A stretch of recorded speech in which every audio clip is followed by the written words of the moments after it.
22 mars 2016, Bruxelles frappée en son cœur. Un an après, plusieurs questions restent posées. Nous avons cherché des réponses auprès de Jan Jambon, ministre de l'Intérieur, Rudy Verwoerd, ministre-président bruxellois, Ivan Mayer, bourgmestre à la ville. La première, pourquoi le métro roulait-il encore plus d'une heure après l'attaque de Zaventem? L'ordre était venu avant l'explosion de Malbec, mais ça prend un certain temps.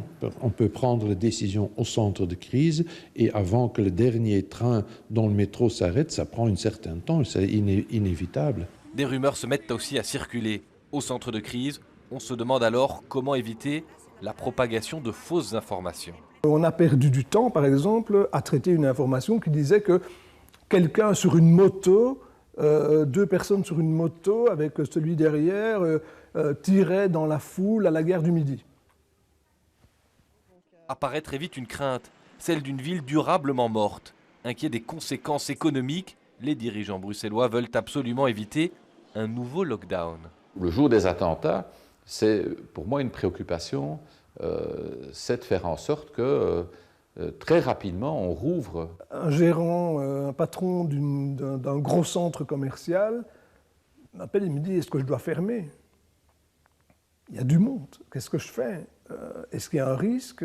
Voilà. » Ce qui n'était pas gérable sur la durée, hein, la fermeture des écoles, c'était inimaginable, une situation pareille. On crée une psychose généralisée. Un an plus tard, les Bruxellois ont repris la vie, sous surveillance renforcée et permanente. Une question se pose toujours, sommes-nous mieux préparés en cas de nouvel attentat? Franchement, oui, mieux préparés. Maintenant, ce qui importe surtout, c'est de travailler pour faire en sorte qu'il n'y ait pas d'attentat. Au début, c'était vraiment des gens qui allaient en Syrie, en Irak, qui étaient formés là-bas, qui revenaient et qui faisaient des attentats. Depuis lors, l'été dernier, on a vu ce qu'on appelle des loups solitaires. Ceci dit, je trouve que nous sommes bien préparés pour plusieurs éventualités. Des propos prudents, comme si, un an après, Bruxelles n'était toujours pas rassurée.